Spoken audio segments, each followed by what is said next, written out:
예, 그러면 이제 우리가 본격적으로 두 번째 단락으로 가세요. 예, 5장 이제 5장의 내용이 전에 먼저 4장에 보면 예수님이 12 이제 제자를 부르시죠. 12제자는 뒤에 있고요. 지금 초기 제자라고 해서 네 사람을 부르십니다. 그죠? 베드로와 안드레, 야고보, 요한. 그래서 네 사람을 부르시는 내용이 나와 있습니다. 그래서 제자를 부르시고요.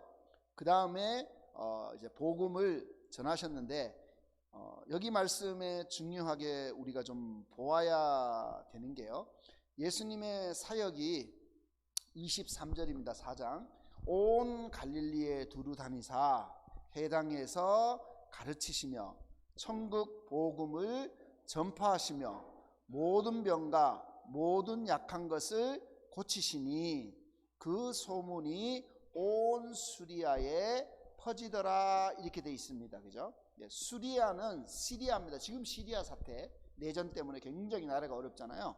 그래서 이 예수님의 사역이 나와 있는데요. 자, 여기 말씀 안에 보면 예수님의 사역이 세 가지로 정리되고 있죠. 그죠?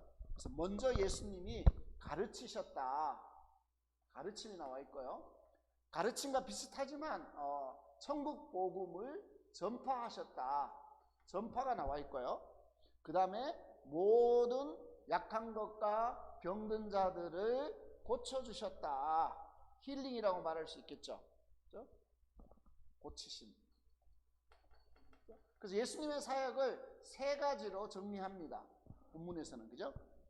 티칭, 프리칭, 힐링 이렇게 우리가 말할 수 있겠죠. 그래서 예수님이 가르치시고 전파하시고 고치셨다라고 이야기를 해주고 있는데요. 여러분 마태복음 9장 35절 한번 가보세요. 9장 35절.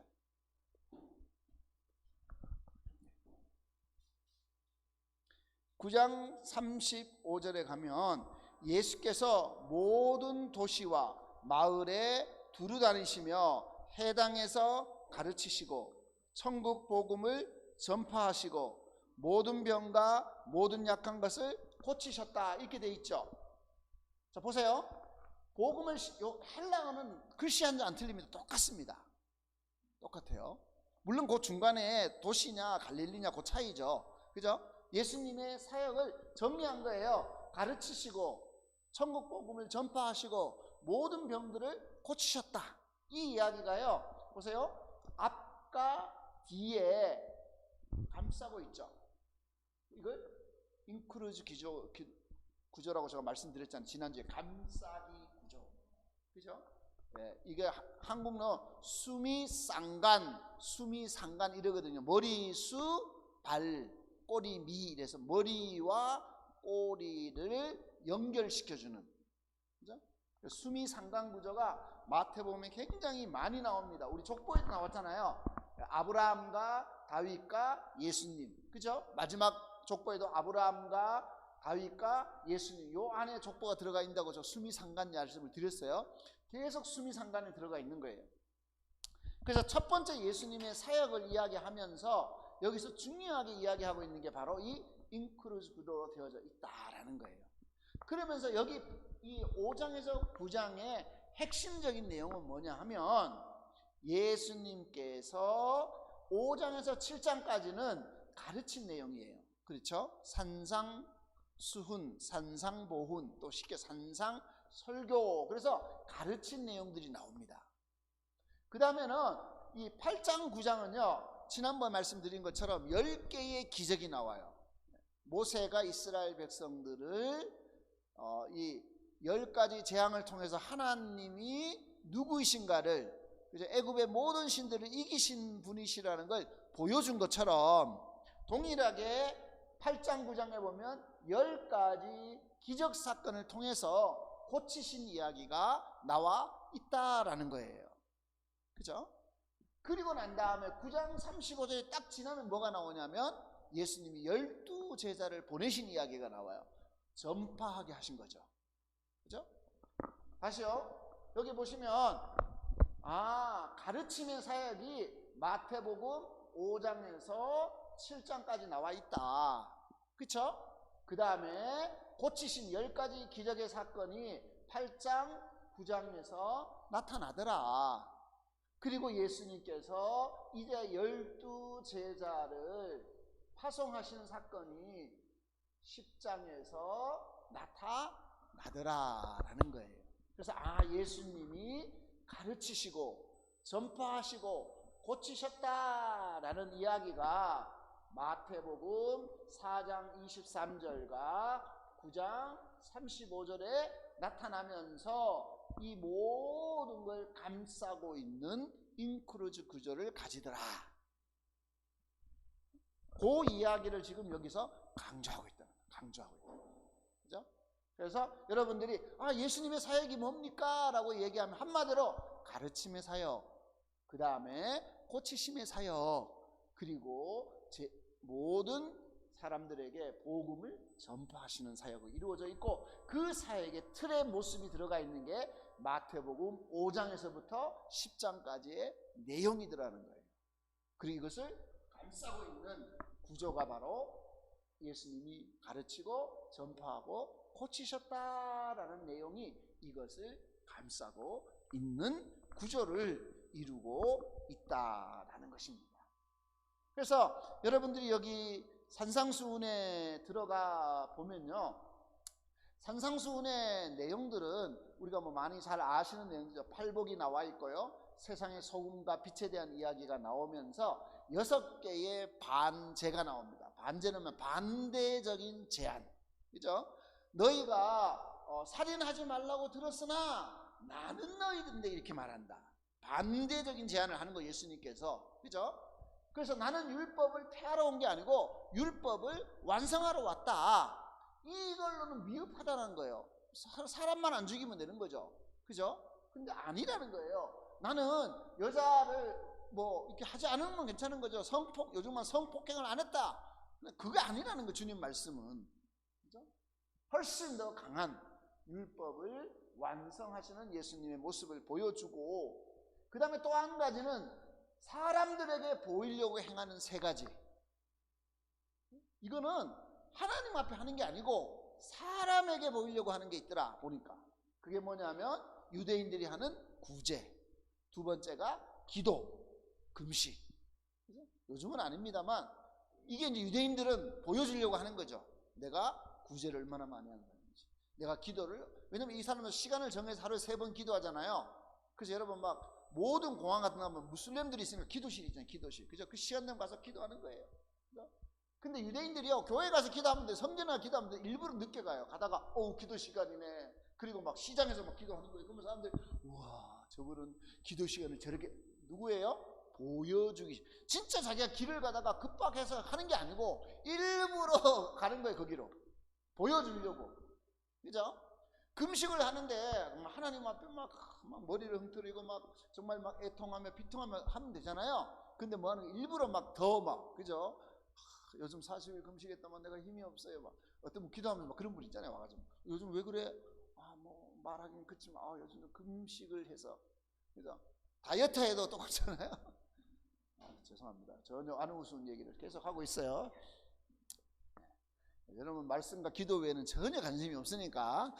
그래서 이 사람에게 보이려고 하는 3가지 행동에 대한 이야기를 하고 있고요. 그 다음에는 재물에 대한 이야기가 많이 나와 있습니다. 누가복음이 훨씬 더 재물에 대한 얘기가 많이 나와 있긴 하지만 여기도 재물에 대해서 2가지 얘기를 하고 결론적인 이야기들이 들어가 있는 게 산상수훈의 교훈이다라는 거예요. 근데 이 산상수훈을 PPT 뒤에 드렸으니까 받으시면 될 것 같고요. 이 산상수훈의 교훈을 보면요, 제가 말씀드린 누가복음에 평지 설교가 나와 있다 그랬잖아요. 그죠? 마태복음은 산상수훈이고 누가복음은 평지 설교라고 돼 있어요. 평지 설교. 그러니까 또 누구는 이게 어려워요. 왜 산 위에서 가르쳤다는데 누가복음은 땅에서 가르쳤냐? 기계적 질문이죠. 그죠? 그 산이에요, 평지예요. 저희들 이렇게 묻는 참 순진한 분들이 많아요. 여러분 갈릴리 호수 이렇게 있잖아요. 호수는 호수가 되려면 어떻게, 막혔으니까 호수죠. 안 막혔으면 물이 흘러갔겠죠. 전혀 놀라지도 않으시군요. 갈릴리 호수 주변이 이렇게 산으로 둘러쳐져 있습니다. 산으로. 특이한 지형인 게 가봐야 아는데 여기서 보면 분명히 산이거든요. 올라가 보면 평지예요. 그러니까 여러분 갈릴리가 마이너스 한 200 정도 되거든요. 사해 바다가 마이너스 한 400 정도 돼요.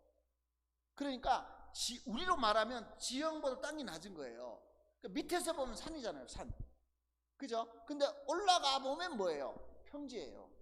그러니까 마태는 갈릴리 호수에서 보는 관점, 그러니까 산 위에서 가르쳤다고 얘기하고, 산 위에서 가르친 이유를 얘기하는 게 뭐냐면 중요한 게 뭐라 그랬어요? 모세의 유형론, 모세 얘기를 계속 하잖아요. 설교도 그래서 5편 나오고, 그죠? 오경적 구조가 들어가 있고, 구약의 성취니까 율법을 완성하니까 예수님의 모습에 대한 얘기를 하는데, 모세에게 중요한 게 뭐예요? 계속 산에 나오잖아요. 호렙산에서, 시내산에서, 그죠?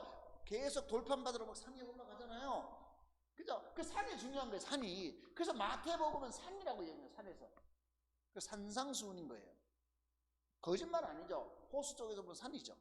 근데 누가는 이방인이에요. 이방인. 그죠?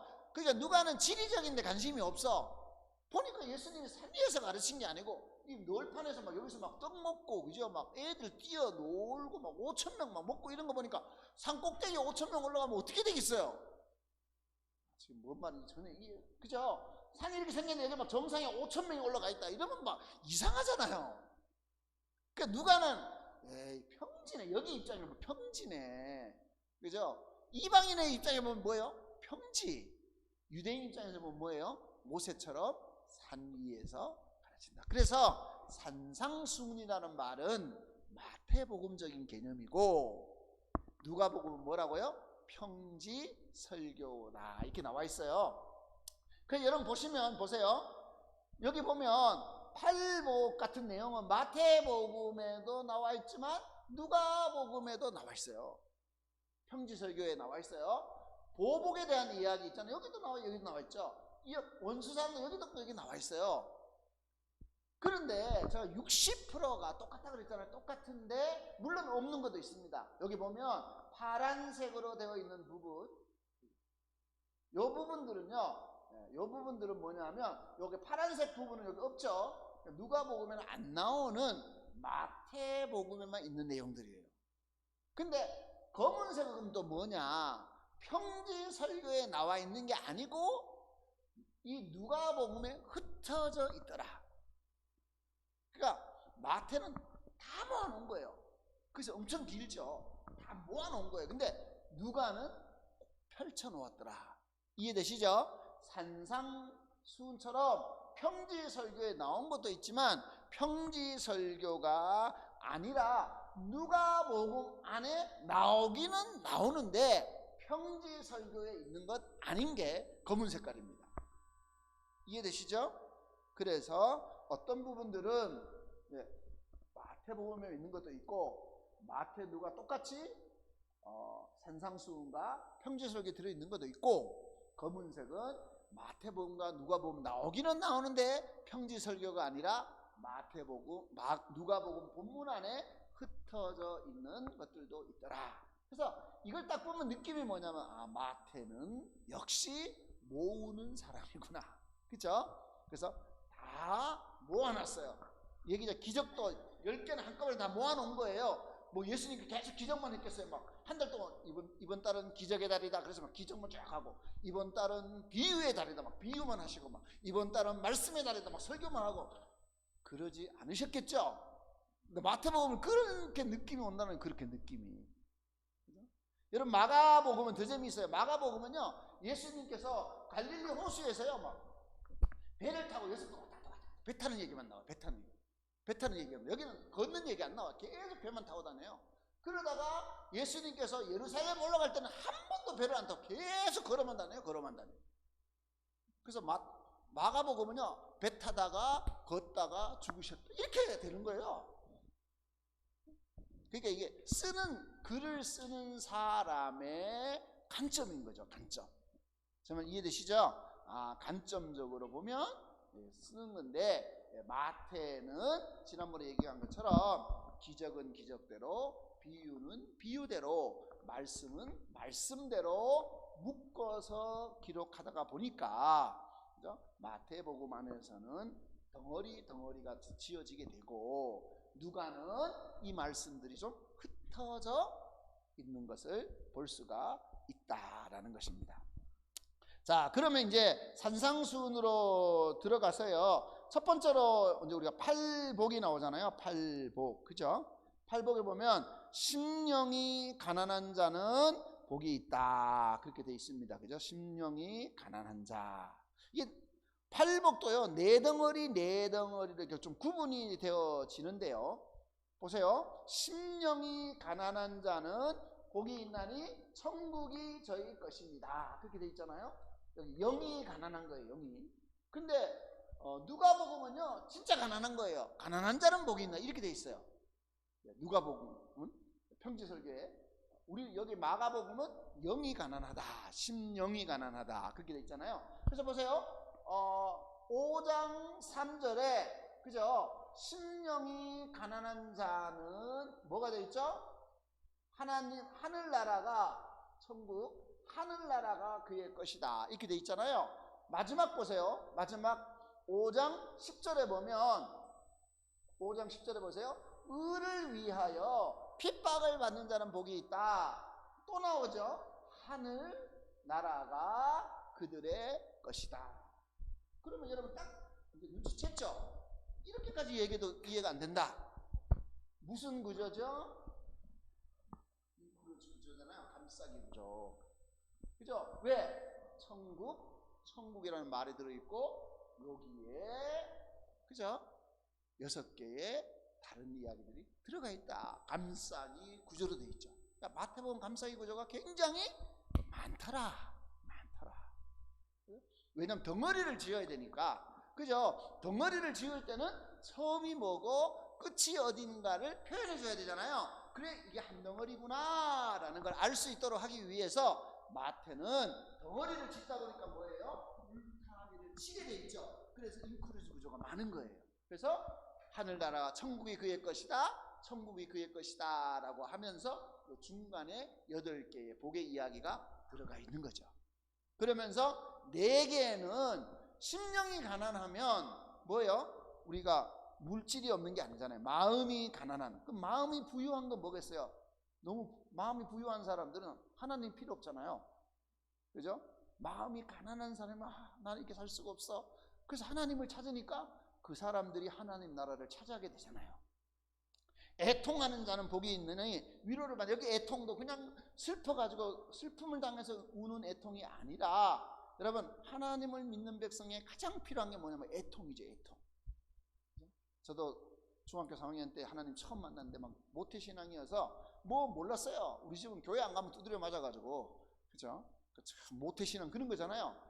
그런 집안에 살다 보니까 뭐 교회 그냥 같이 안 가면 맞으니까, 혼나니까 그냥 다니다가, 제가 중학교 3학년 때 그때만 해도 뭐 여름 수련회 이런 게 있어가지고 우리 가서 그때 막 기도원에 갔거든요. 그때는 수련 안 갈 이런 게 없어서 가서 막 일주일 내도록 막 불러 하다가 하나님을 그때 만났는데, 와, 저는 막 지금도 생각이 궁금한 게 그거예요. 내가 중3 때 뭔 죄를 그렇게 많이 지고 막 밤새 울고 눈물 콧물 쏟고 막 그랬던 기억이 나거든요. 여러분도 있잖아요, 기억이. 그죠? 애통하는. 내가 그냥 눈물을 지어 짜는 게 아니고 하나님 알고 지은 죄 모르고 죄 이런 거 말고, 모르고 지은 죄가 뭐가 있어요? 얘기해 보세요. 해보세요. 모르고 지은 죄 없잖아요. 모른 척 하는 거지 지금. 그러니까 우리는 막 두리뭉실한 걸 좋아해. 막 두리뭉실한 걸 하는데, 주님을 정말 만나면 내 안에 죄가 생각나고, 그죠? 애통하게 되면 위로를 받고, 마음이 온유하다라는 말은, 온유라는 말은 길들여진 야생마와 같거든요. 부드러워지는 마음을 말합니다. 부드러워지는 마음. 그래서 여러분 그 막 배와 배가 부둣가에 가면 부딪히잖아요. 그러면 배가 깨져요. 이 콘크리트 돌멩이 그 벽에 배가 와서 꽉 파도에 의해서 꽉 치면 부드러워지잖아요. 그러니까 그 가에 뭐가 있어요? 배 옆에 뭐가 있습니까? 쓰고 나온 폐 타이어가 있잖아요. 폐 타이어, 그죠? 그게 뭐예요? 완충작용을 해요. 부딪혔을 때 깨어지지 않도록. 그게 온유예요. 온유. 온유한 사람은 땅을 기업하는 게 뭐냐면, 이 온유함이 없어진 사람, 요즘 그런 거예요. 사람들이 막 묻지마 살이 막 분노 폭발 장애인 거예요. 분노가 나면 이게 막 어떻게 처리할지를 모르는 거죠. 그냥 막 아무거나 두드려 패고 막 박살을 내야 되는 거예요. 우리 말고 저 다른 동네 사람들이죠, 그죠? 이게 분노 조절 장애인 거죠. 온유함이 없는 거예요. 온유한 사람은 자동차로 말하면 브레이커와 같은, 그죠? 제동 장치가 있는, 얼마나 차가 빨리 가느냐가 중요한 게 아니라 멈출 수 있어야 되잖아요. 근데 요즘은 진짜 겁나요. 사람들이 진짜 무섭더라고. 저도 나이가 먹었나 봐요. 막 차도 좀 이렇게 추월을 하려면 무서워 죽겠어요. 막 혹시 막 저도 한번 막 그런 적 있었거든요. 제가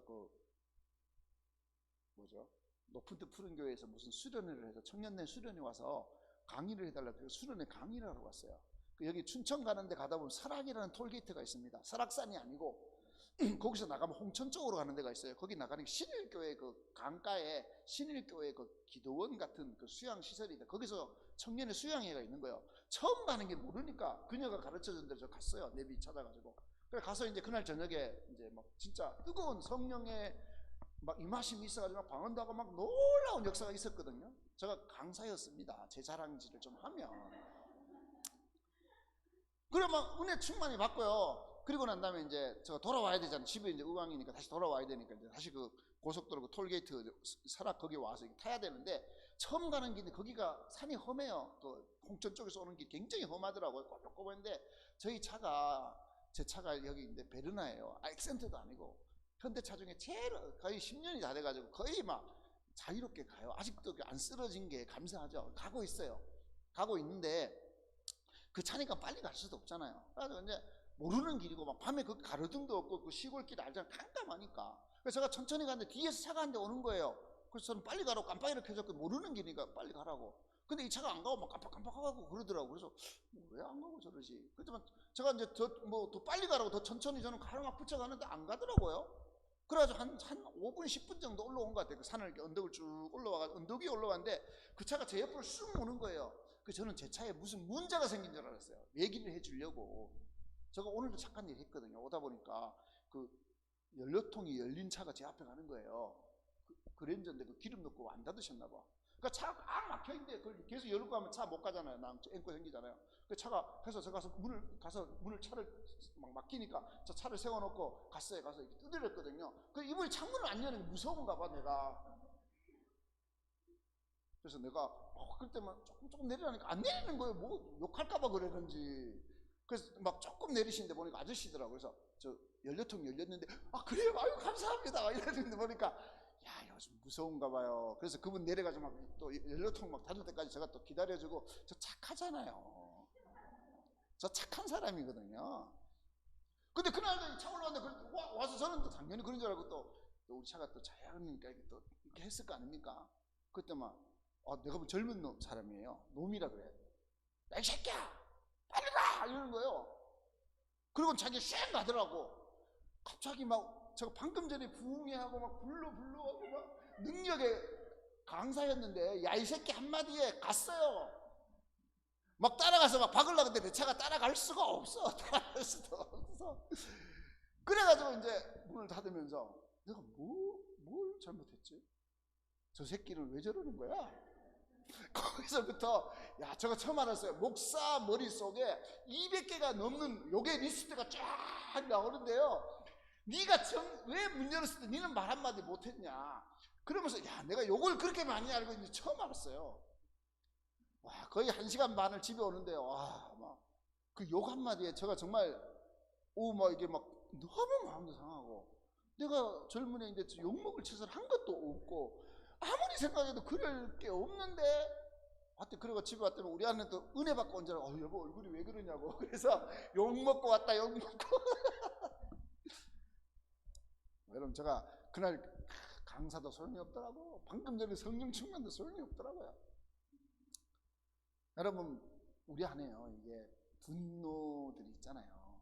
요즘 참 더 코로나 때문에 더 이러니까 비대면 시대니까 막 그런 것 같아요. 내가 보면 사람도 요즘 막 뭐 다 그런 건 아닌데 막 엄마가 애도 그러고 뭐 더 막 그래서 그저 묻지마 살인도 그러고 요즘 보면 사람들 안에 막 이게 그런 것 같아요. 주님이 긍휼의 마음을 우리 가운데 온유함이 필요하다는 거죠. 그 다음에 의에 줄이고 목마른 자 이야기합니다. 그러면서 마지막 가면 합평케 하는 자와 의를 위해서 박해를 받는 자들은 하나님의 나라가 그들의 것이다. 그래서 여기 합평케 하는 것과 핍박을 받는 것이 굉장히 실제적으로 얘기합니다. 그죠? 나 때문에 욕먹고 박해를 받고 너희들에게 악한 말을 할 때에 너희 상이 크다. 그럼 이게 뭐예요? 원독자와 관련이 있겠죠. 그죠? 더 길고 강하게 쓰잖아요. 실제적으로 쓰잖아요. 지금 이 편지를 받고 있는 원독자들이 욕을 먹고 박해를 받고 있고, 그죠? 지금 이런 일을 겪고 있는 것들을 우리가 알 수가 있죠. 자, 그 다음에 마태복음 또 하나는 제자도의 제자의 정체성 부분을 이야기하는데, 그건 뭐냐면 세상의 소금이다, 세상의 빛이다. 그래서 너희가 절대로 숨길 수 없다. 그렇죠? 예수님의 제자의 삶은 감춰질 수가 없다.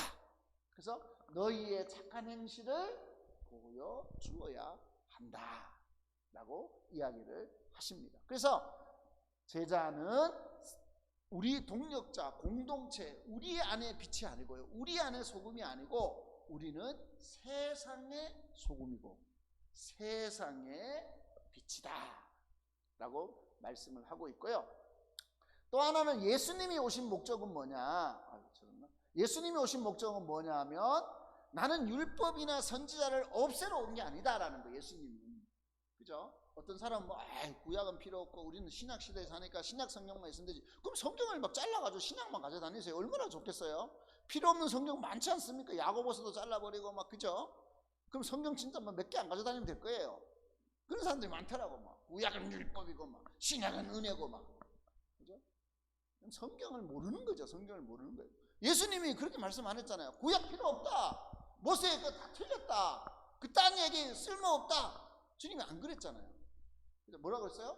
나는 율법을 없애러 온 사람이 아니다라는 거예요.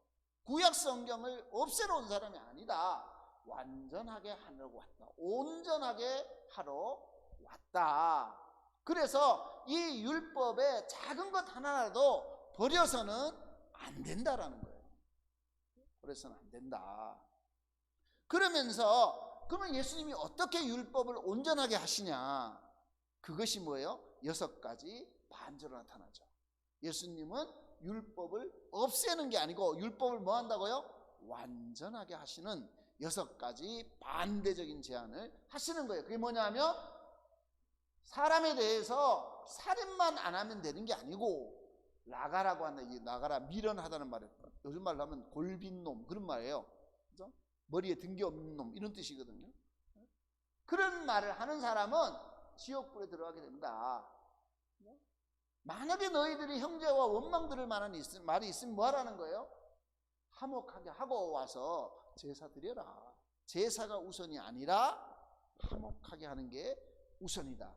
형제에게 원망들을 만한 일이 있는가 하는 거예요. 두 번째 반절은 뭐냐면 간음하지 말라는 말 들었으나 나는 얘기한다. 음욕을 품는 자마다 간음합니다. 그렇죠? 제가 오늘 아까 그림 그리다 재미있는 걸 발견했어요. 뭐 열매, 그래가지고 열매 그 사과 아까 그랬잖아요. 거기 한 가지 나오는 거죠. 열매를 쳤더니만 막 뭐 이상한 여자가 막 나와가지고 있잖아요. 뭐 유튜브 여인이래요. 그래도 막 개 사진이 쫙 나오는 거예요. 그것도 막 옷을 막 거의 위에 입었는지 안 입었는지 막 그런, 이거 진짜 당스러운 거예요. 막 아내는 옆에서 우리 남편이 지금 기도하면서 말씀 준비하는 줄 알았는데 막 지금 막 여자가 거의 반나체 막 그림을 계속 보고 있어가지고 참 요즘 무서워요, 그죠? 막 급한 연락입니다. 이거 들어가 보면 또 뭐 이상한 또 아줌마들 막 나오고 막 이러잖아요. 죄송합니다. 저만 제 매일만 그러겠죠. 이제 이 세상은 요즘 뭐 그런 거죠.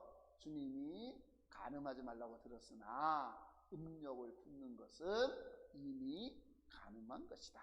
너의 눈이 실족하게 하면 빼버리라. 그 말은 뭐냐면 완전하게 그 문제에서 해결해라 라는 거예요. 왜냐하면 요셉이 그랬잖아요. 요셉이 그 유혹을 받을 때 뭐합니까? 왜 이러세요 사모님, 그러시면 안 됩니다. 저 그런 사람 아니에요. 이래가지고 문제 해결이 안 되잖아요. 옷 벗고 나오잖아요. 그죠? 그게 완전한 해결이거든요. 물론 그것 때문에 더 큰 오해와 욕을 먹는 거죠. 근데 바로 너를 실족하게 하는 일이 있으면 눈 빼버리려 손 잘라버리는 얘기가 아니고 그 문제에 대해서 온전한 해결점을 찾아라. 예를 들면 막 음란 사이트 내가 좋아한다 그러면 그걸 뭐 해야 돼? 지워야 되죠. 컴퓨터에 그걸 없애야 되죠. 그죠? 그거 놔놓고 막 주여 보지 않게 해주십시오 막 그러다가 되는 게 아니라는 거예요. 잘라버려야 되는 거죠. 그게 해결점이라는 거예요. 근데 요즘 사람들은 그렇게 안 하려고 해. 그냥 이렇게, 그죠? 주님 뭐 마음을 주세요. 뭐 이게 안 되는 거죠. 그 유혹 속에 계속 넘어갈 수밖에 없는. 그 다음에 세 번째 반전은 뭐냐면 이혼에 대한 이야기입니다. 이혼에 대한 이야기. 그러면서 음행한 연고 없이 이혼하게 되면 음행하는 거다. 다른 여자와. 이 당시에는 이혼이 많았거든요. 모세율법에서 뭐 하냐면 이혼 증서만 써주면 돼요. 부인 지금 같은 시대가 아니고요. 그 당시에는 여자가 이혼을 당했다는 말은요 거의 정말 살아가기 힘든 시대거든요. 그런 시대인데 뭐냐면 이제 쫓아내보내는 거죠. 자기가 그러니까 뭐죠? 편한 대로 막 시비 걸어가지고 하는 거예요. 근데 하지 말라고 주님이 말씀하시는 거죠. 또 하나는 맹세하지 마라. 그 맹세는 뭐예요? 사람들이 못 믿으니까 하는 거잖아요. 그죠? 안 되니까 막 자꾸 막 땅으로 하늘로 막 진짜 막 얘기하잖아요. 그죠? 근데 맞으면 예면 예, 아니면 아니라고 해라. 하늘도 땅도 네 몸으로도 하지 마라. 왜냐하면 네 몸은 네 게 아니고 하나님이 만든 건데, 그죠? 지키지 못할 약속, 안 되는 것은 하지 말아라 라고 지금 말씀하고 있는 것을 볼 수가 있고요. 그 다음에는 눈에는 눈, 이에는 이로 갚으라라는 동해보복법이라 그래요. 이게 고대 시대의 법의 가장 기초가 되는 법이에요. 자, 내가 눈을 하나 빼면 눈을 빼는 거예요. 근데 이게 인간은 악해요. 여러분 한 대 딱 맞잖아요. 그럼 어떻게 해요? 니 한 대 때렸어? 한 대만 딱 때리세요? 그 사람 욕을 한마디 딱 했어요. 그럼 나도 욕을 딱 한마디만 할까요? 사람이 안 되거든요. 한 대 맞으면 죽도록 패버려요. 안 해요? 힘이 없어 막 돌멩이 짱돌 들고 막 덤비잖아. 아니 지금 여러분은 착해가지고 한 대 때리면 이쪽도 때려주세요 이렇게 하시잖아요. 그죠? 욕을 들으면 한마디 더 해주시죠. 감사합니다. 이러시잖아요. 두 마디 듣고 싶습니다. 이럽니까? 이게 동해보복. 그러니까 그 고대 함무라비 법정부터 시작해서 뭐냐면 예를 들면 사람이 이제 예를 들면 내가 한 대 딱 때렸는데 이걸 가지고 막 동해보복법이 아니라 막 그 사람을 죽여버린다 이러면 심각한 결과를 가져오잖아요. 그래서 고대법은 뭐라고요? 동해보복. 때린 만큼만 하도록 하는. 사실 보호하기 위한 좋은 법인 거죠. 그러나 예수님은 그것도 안 된다라는 거예요. 그래서 오른밤 치면 왼밤 돌려대고 속옷 달라면 걷어주고 오리 가자고 하면 심리를 가게 하고 누가 너희인데 꾸러오면 거절하지 마라. 이거 보세요. 예수님이 율법을 폐하러 오신 게 아니라 그죠? 완전하게 하러 오신 거잖아요. 더 어쩌면 율법보다도 훨씬 강력한 걸 지금 말씀하고 계신 거잖아요.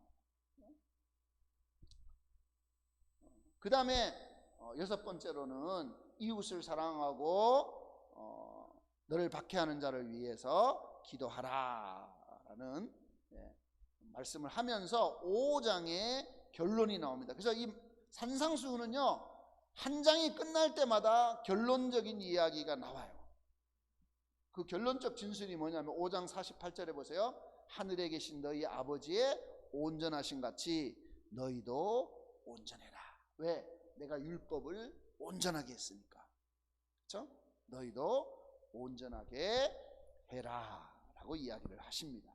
자, 그 다음에 6장으로 가면요 앞에 말씀드린 것처럼 6장은 세 가지 외식입니다. 외식. 사람에게 보이려고 하는 게 외식이죠. 그죠? 그래서 사람에게 보이려고 하는 행동 하지 마라. 그럼 하나님은 상없다. 그죠? 첫 번째가 구제예요, 구제. 여러분, 우리가 놓쳐버린 것 중에 하나가 초대교회도 그랬거든요. 가장 중요한 게 뭐예요? 구제예요, 구제. 그죠? 그래서 바울이 갈라디아서 보면 이 12사도와 헤어져서 이방인 갈 때 바울이 뭐 부탁합니까? 가난한 자들 잊지 마세요. 예수님도 구제했거든요. 진짜예요. 예수님께서 최후의 만찬할 때 가룟유다에게 내 하는 일을 속해하라 그랬잖아요. 그 가룟유다에게 제자들은 뭘 알아들었죠? 구제하라는 말로 알아들었어요. 예수님도 구제하셨어요. 이 유대인들은요 반드시 구제를 하거든요. 근데 오늘 한국 교회가 잊어버린 거예요. 11조에게만 해요. 구제는 교회에서 그냥 단체로 주일날 거지 오면 1,000원짜리 하나 줘가지고 보내는 그걸 구제라고 생각해요. 우리 재정의 구제는 굉장히 중요합니다. 모슬렘도 여러분 지금 라마단 기간이잖아요. 그죠? 금식 중요하고 구제가 굉장히 중요하거든요. 물론 교회가 많이 하고 가난한 자를 많이 돕고 하지만 우리가 이 구제를 잊어버리면 안 되거든요. 근데 문제는 뭐냐면 그렇게 중요하게 여기는 이 구제를 사람들에게 보이려고 한다는 거예요.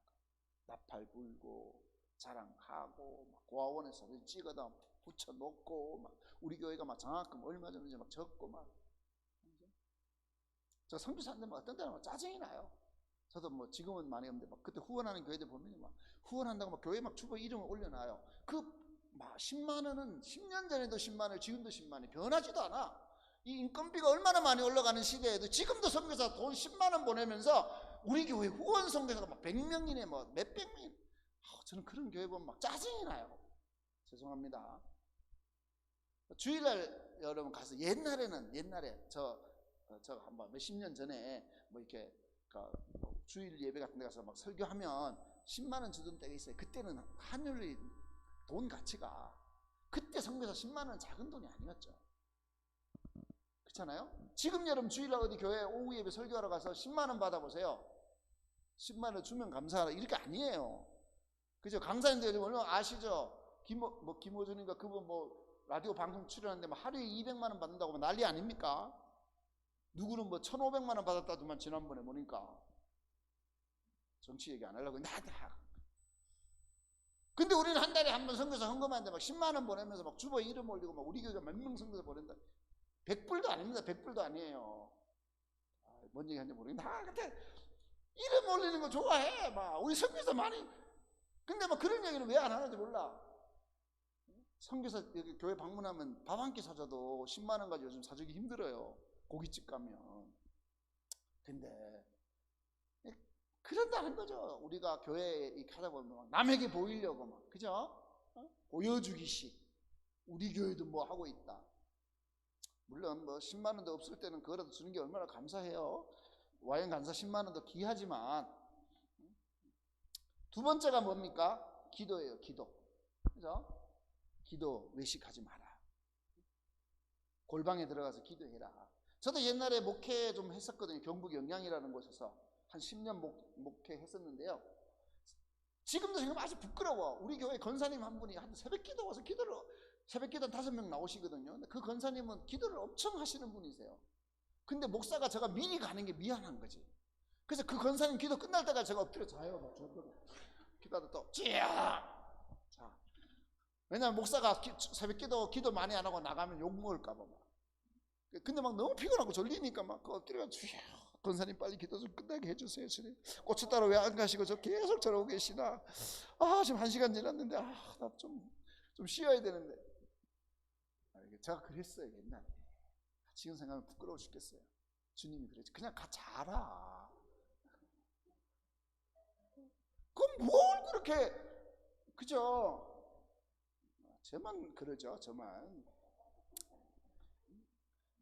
기도를 우리는 많이 해야 중언부언하고 그죠? 그래야지 한다고 생각하는 것들은 주님 뭐라냐면 아니라는 거예요. 아니다.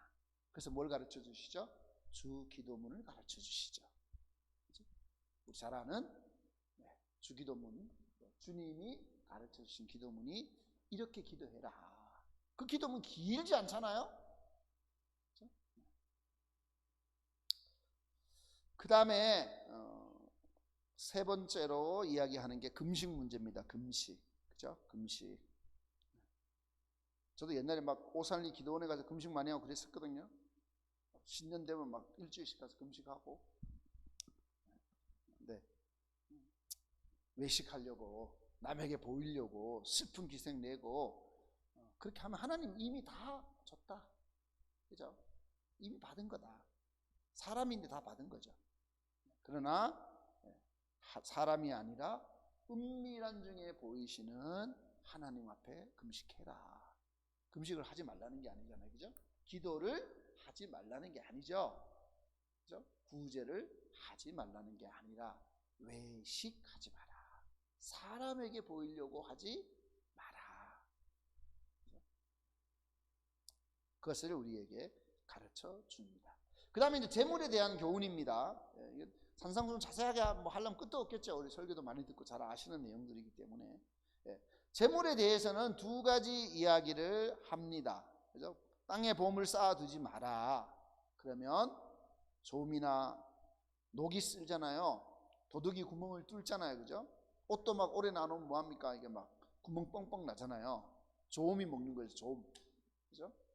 요즘은 조음약을 막 넣고 막 뭐 냄새나는 포탈린인가 뭐 그런 거 넣어가지고 벌레 막는데도 있잖아요. 이 고대 시대는 얼마나 많았겠습니까?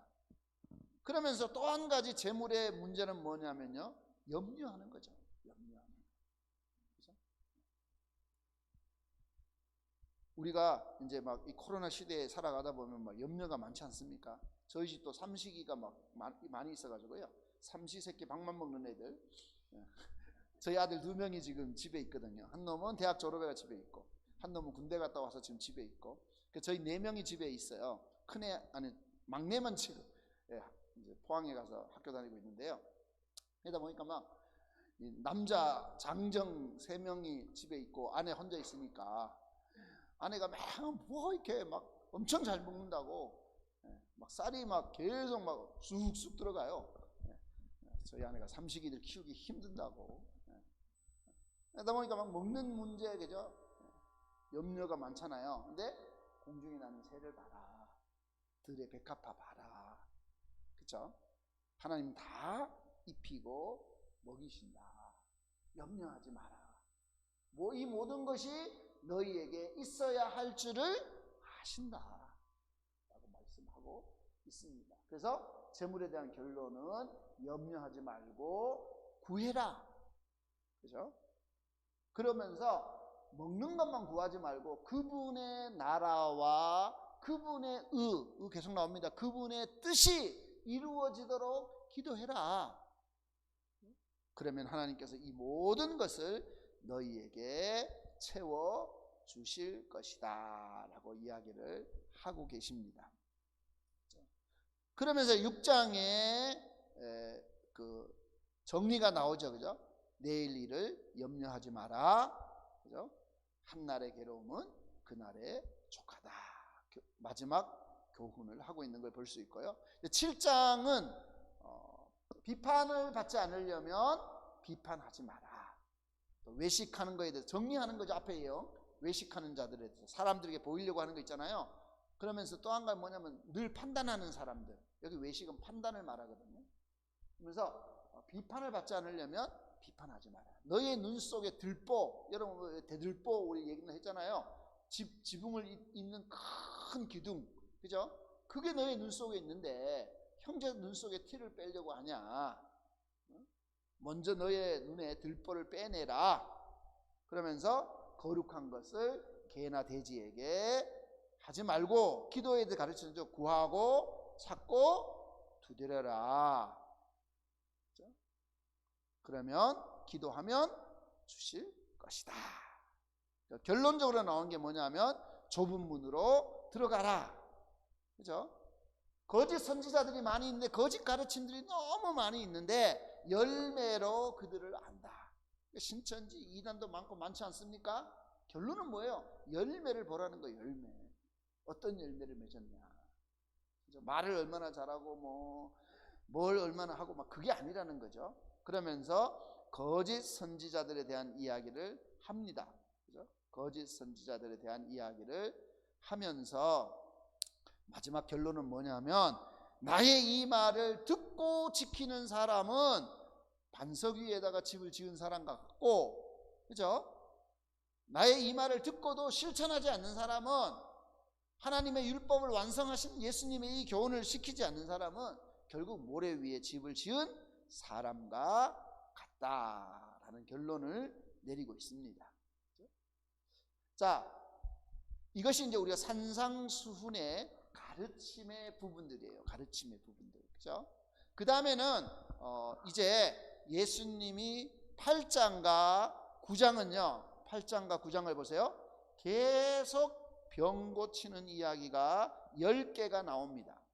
물론 중간에 가르침도 좀 있어요. 가르침도 조금 있습니다. 가르침이 없는 건 아닌데 대부분은 10개의 기적이 쫙 나열되어 있죠. 그죠? 그래서 이거는 이 구조가 제가 있다고 그랬잖아요. 10개의 기적도 보세요. 재미있어요. 기적이 첫 번째, 두 번째, 세 번째 기적이 나오고 난 다음에는 구약의 인용에 대한 말씀이 나오고요, 제자도가 나와요. 다시 첫 번째, 두 번째, 세 번째 치유 이야기가 나온 다음에는 구약의 성취 이야기가 나오고 제자도가 나옵니다. 다시 보세요. 여기 이거는 2개라 그랬죠. 기억나시죠? 아까 한 갈리 야이로 딸, 그죠? 12살. 이 기적과 맹인 치유, 기적과 귀신 들려 말 못하는 사람 치유, 세 건의 사건이 나오고 난 다음에 구약의 성취가 나오고 그 다음에 제자도가 나온다. 그러니까 마태가요 굉장히 합리적으로 성경을 쓰고 있어요. 우리 보니 그냥 막 병 고치는 얘기가 온갖 막 들어있는 것 같은데 그게 아니고요, 3가지 이야기를 쫙쫙 하고는 구약이 이렇게 성취됐다, 제자들을 가르쳐주고, 3가지 이야기를 하고는 구약이 이렇게 성취됐다, 그리고 다시 제자들을 이야기해주고, 3가지 기적을 이야기하고 난 다음에 다시 제자도 이야기를 해주고 있는 걸 볼 수가 있습니다. 빨리 넘어갈게요. 다 아시니까. 나병 환자를 치료하시는 사건, 첫 번째 기적이죠. 그죠? 나병은 여러분 알잖아요. 우리 말하는 지금 한센시병, 그죠? 이거는 우리 옛날에도 막 저희 그런 얘기 있잖아요. 막 동네 인사 뭐 막 돌멩이 던지고, 우리 한국도 그랬어요. 그죠? 소록도로 다 보내고. 예, 제가 지금 살고 있는 동네가 지금 의왕시대 이쪽이, 거기가요 집값이 좀 싸가지고 거기 살거든요. 그 옛날에 거기가 나 환자들이 있었다 그러더라고요.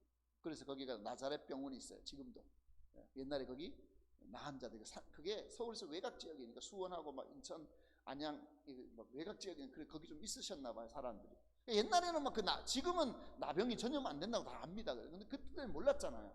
굉장히 무서운 병이죠. 근데 예수님이 고치세요. 어떻게 고치냐면요, 예수님이 손을 내밀어 만져요. 그냥 말만 해도 될 텐데 그 나병 환자를 막 만지는 거예요. 그리고 고치셨다는 거예요. 두 번째가 백부장의 하인. 그러니까 이 사람은 로마 사람이에요. 자기가 병든 것도 아니에요. 지금 자기는 100명의 부하를 거들고, 요즘 말하면 중대장 같은 높은 계층에 있는 지도자인데 자기 종이 병들었다고 예수님께 와요. 그죠? 예수님께서 그래 내가 가서 고쳐줄게. 그러니까 아유 저도 누구 밑에 있고요, 말만 하면 다 됩니다. 우리 군인들은 명령 아닙니까? 명령. 그죠? 그 예수님 말만 하세요. 뭐 우리 집까지 오실 필요도 없습니다. 예수님이 그러죠. 이야 진짜 이스라엘에 이만한 사람이 없다. 그 얘기입니다. 뭐 처음 듣는 얘기 아니시죠? 네. 그 다음에 세 번째가 베드로 장모, 그죠? 열병 걸려가지고 있잖아요. 이게 마가복음은 거의 초기에 나오거든요. 초기에. 근데 여기는 이렇게 모아놨어요. 마태는 다. 그래서 예수님께서 잡아 일으키니까 열병이 떠나가고, 그죠? 코로나19 걸린가 봐요. 그죠? 열 나신 거 보니까. 네. 그러니까 이제 수종 들더라. 그 얘기죠. 이 3가지 기적이 딱 나오고 난 다음에 갑자기 이 얘기가 8장 18절에 나오는 거예요. 그죠? 3가지 기적이 쫙쫙쫙 나오고 가르침이 제가 있다 그랬잖아요. 가르침이 나오는 거예요. 서기관이 와가지고 선생님 어디를 가든지 제가 따라가겠습니다. 유명한 말이죠. 여우도 굴이 있고 공중에 나는 새도 깃들일 곳이 없다. 나 있는데 없어. 그 말이잖아요. 그죠? 그때 에이 저분 빈털털이네, 괜히 왔네, 이렇게 된 거죠. 또 한 사람이 와서 이런 거예요. 아유 부모님을 장사 지내고 올게요, 이렇게 얘기하잖아요. 또 이걸 또 어떤 분은 막 예수님이 정말 엄격하셔 막 장례식도 안 보냈다고 막. 그래서 장례식은 가야 되는 거 아니야? 부모가 죽었는데. 그게 아닙니다 여러분. 그게 아니에요. 이스라엘은요 장례식이요 하루 만에 끝납니다. 하루. 사람이 죽으면요, 우리나라처럼 막 냉동시켜가지고 3일장, 5일장 막 이런 거 없어요. 이스라엘은요, 동굴이 이렇게 있잖아요. 동굴이. 돈 많은 사람은 동굴이 커요. 동굴이 한 개가 아니고 동굴이 여러 개 이렇게 뚫어놔요. 그래서 사람이 죽잖아요. 그럼 어떻게 하냐면요, 시체를 갖다 여기 이렇게 눕혀놔요. 바로 그날 장례를 지냅니다. 이렇게 눕혀놓으면 어떻게 될까요? 3, 4년이 지나면 시체가 다 썩겠죠. 그죠? 그래서 여러분 그 막 거라사 지방에 막 무덤에서 있는 사람 있잖아요. 우리는 막 무덤 그러면 분봉되는 거기 있는 줄 알아요. 아니요, 동굴에 있는 거예요. 동굴. 시체가 넣는 동굴 속에. 그 돼지 2,000마리 장조림 사건 기억나시잖아요. 그 무덤이 이런 게 아니라니까. 옛날에는 이스라엘은 분봉 무덤을 쓰지 않아요. 없어요. 그래서 여러분 막 보세요. 아브라함 무덤에 그죠? 사라 넣고 아브라함도 들어가고 그죠? 이삭도 들어가고 다 들어가잖아요. 이렇게 나눴는 거예요. 나눴다가 시체가 다 썩으면 3, 4년 지나면 어떻게 하냐면 가족들이 모여요. 그래가지고 이 뼈만 이렇게 세마포에 다 싸놓은 시체이기 때문에 뼈만 모아가지고 이렇게 단지 같은 데 있잖아요. 항아리에다가 뼈를 넣어요. 그리고 여기다 보관해요. 항아리를. 그리고 또 다른 사람이 돌아가시면 여기에 또 묻는 거예요. 그래서 아리마대 요셉이 한 번도 사람이 묻힌 적이 없는 동굴. 그 얘기 나오죠. 예수님 거기 눕혀놨다고. 처음 들으시죠? 이거예요, 이거. 이해되시죠? 땅이 아니고 여기 갖다 놓는 거예요, 그냥. 그래서 동굴 막아 놓는 거죠. 그래서 이거 치우면 여기 들어가서 할 수 있는 거죠. 이 사람은 지금 아버지가 돌아가신 게 아니고 지금 이거 하겠다는 거예요. 근데 지금 해야 될 게 아니에요. 이거는 언제든지 할 수 있거든요. 뭐 당장 해야 되는 게 아니잖아요. 이 사람이 뭐냐면 예수님 따라다니기 힘드니까 핑계를 대는 거예요. 예수님 좀 휴가 좀 주세요. 저 집에 좀 갔다 와야 되는 이 말인 거예요. 이해되시죠? 배경이. 예수님 장례식 가지 마라 그런 얘기가 아니고, 그죠? 제자인데 핑계 대가지고 지금 너무 힘들거든. 막 힘드니까 좀 집에 좀 갔다 올게요. 장례식 있어요. 이렇게 얘기하니까 예수님께서 야, 죽은 사람은 죽은 사람 장례하고 넌 나 따라와. 쓸데없는 소리 하지 마라. 요즘 말로 하면, 그죠? 핑계 대지 마라. 그 얘기인 거죠. 큰일 났네. 빨리 갑시다. 자, 그 다음에 기적은 네 번째, 다시 이제 세 가지로 갑니다. 네 번째, 두 번째 단락이에요. 세 번째 뭐죠? 풍랑을 잠잠케 하신 사건, 뭐 아신 거고, 귀신 들린 두 사람을 치료합니다. 그죠? 예. 당신과 우리가 무슨 상관이 있습니까? 이게 마가복음은요, 로마 사람이 이게 원독자잖아요. 그래서 로마 사람의 말로 쓰기 때문에 군대 귀신이 나와요. 라기온. 그래서 로마의 군단 이름이거든요. 근데 마태복음은 기록이 없어요. 그 다음에 세 번째 기적이 중풍병자. 그죠? 풍으로 아시잖아요. 신체 마비 온 사람. 그죠? 그리고 난 다음에 뭐가 또 나올까요? 중간에 제자도가 나와야 되죠? 지금 이해되시죠? 세 가지가 나오면 중간에 뭐가 나와요? 마태를 부르신 사건이 나오고 마태 집에서 잔치가 열립니다. 기적 사건 중간에 이런 이야기가 들어가 있어요. 그러면서 내가 바리새인들이 와서 시비하죠. 왜 당신은 저렇게 죄인들하고 밥 먹습니까? 막 이런. 예수님 뭐라 그래요?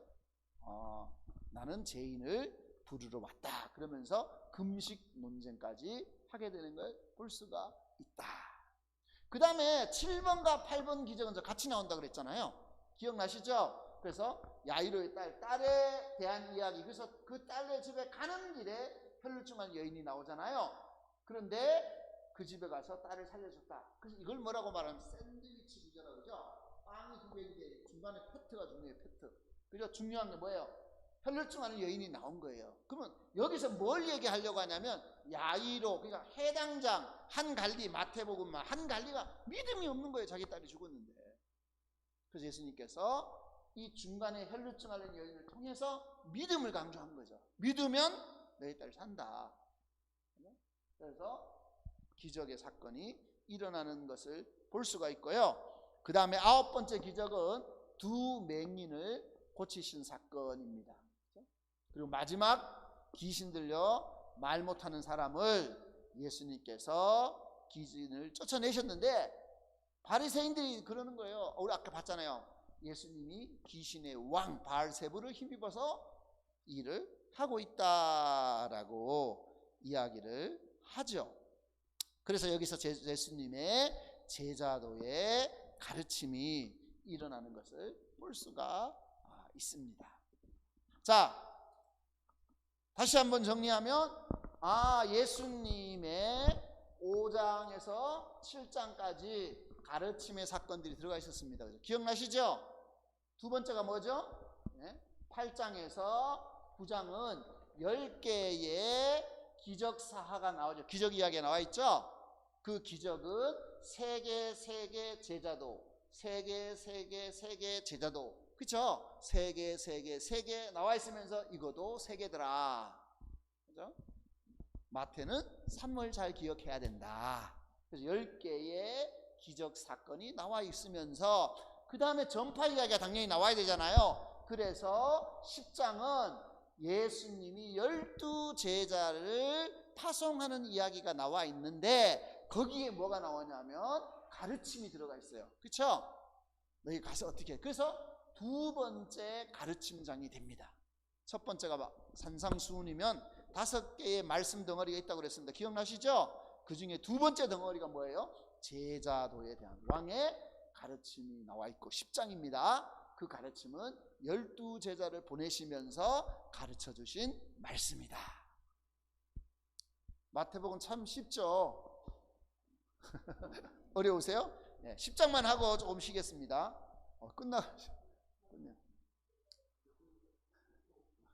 오늘 밤새 철학 공부를 하도록. 저희 아내가 강의를 못하면 시간이라도 지켜라 그 얘기를 해가지고 열심히 하고 있습니다. 자, 그래서 지금 여기 파송의 이야기는 뭐 우리 많이 들었잖아요. 그래서 예수님께서 제자들이 말해요. 마태복음만 제가 나온다 그랬어요. 마가복음은 누가복음 10장은 예수님께서 70명의 제자들을 가려고 하는 각동각처로 보내시는 이야기잖아요. 근데 마태복음만 독특하게 이방인의 길로 가지 마라, 이스라엘의 잃어버린 양에게로 가라, 그래서 유대인에게 보내신 이야기로 강조되어진다는 거예요. 여기 좀 다른 복음 차이점이에요. 그러면서 천국에 가까이 왔다고 복음 전하고 예수님 했던 것처럼 하고 병자 고치고, 그죠? 내가 기도하라 그랬잖아요. 걱정하지 말고 뭘 먹을까 뭘 입을까, 그죠? 걱정하지 말라 했으니까 너희들 많이 가져가려고 하지 마라. 그리고 그 집에 가서 평안을 빌어라. 그 옆집 좋은 집 나왔다고 또 막 옆집으로 옮기고 그러지 말고, 그죠? 그 집에 살아라. 그 집이 영접 안 하면 발에서 먼지를 떨어버려라. 그럼 어떻게 되죠? 소돔과 고모라보다 더 악하게 될 거다. 그죠? 내가 고난을 받았으니 너희도 고난받는 게 당연하다. 두려워하지 마라. 그죠? 쭉 그런 이야기. 너희가 참새보다 귀하지 않냐. 그죠? 하나님이 너희 어렵게 하지 않는다. 걱정하지 마라. 염려하지 마라. 라고 12제자에게 가르치시는 것을 볼 수가 있다. 그래서 10장의 가르침은 굉장히 쉽고 우리가 잘 아는 내용들이죠. 딱 한 번 끝났습니다. 자, 한 번 더 정리, 여러분. 마가복음 본문의 세세한 본문을 이해하는 것도 굉장히 중요하지만, 그죠? 그것보다 더 중요한 게 마태복음은 1장에서 4장까지인데 4장의 중요한 구절이죠. 그러므로 비로소, 그죠? 기억나시죠? 그러면서 예수님은 3가지 사역을 한다는 걸 이때 가르쳐 줬다고 그랬잖아요. 가르치시고 복음을 전파하시고 고치셨다라고 말씀하고 있죠. 그죠? 그 다음 9장 여기도 이 말씀이 똑같이 나온다 그랬잖아요. 그래서 카이아진도 감싸기 구조로 되어 있다고 했잖아요. 그죠? 그래서 가르침의 내용이 5장에서 7장까지 나와 있다. 두 번째가 뭐라 그랬죠? 고치심의 10가지 기적사건 기억나시죠? 8장, 9장에 들어가 있더라. 그리고 10장의 두 번째 가르침이기도 하지만 사실은 제자들을 파송하시는 예수님에 대한 말씀이 나와 있는 걸 볼 수가 있습니다. 그래서 우리가 이제 조금 쉬었다가 다음 이야기가 갈 텐데요. 재미있게도 여러분 보세요. 11장에서 12장도요 3개로 되어 있어요. 불신앙 초청, 불신앙 초청, 불신앙 초청. 잠깐 쉬시든지 잠깐만 한 5분 정도는 쉬고 마지막 강의 하겠습니다.